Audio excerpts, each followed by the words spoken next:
The Secret Wisdom of Nature by Peter Wohlleben.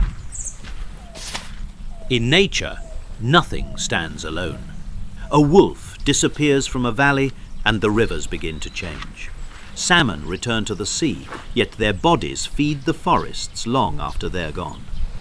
Ants, beetles, fungi, birds, each one shifting the balance in ways too intricate to notice unless you know where to look. What seems like chaos is actually coordination, a network of quiet negotiations between living things.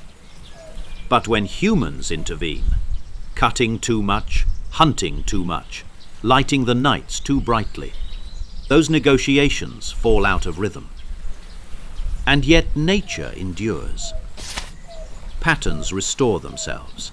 Life adapts, if we give it room.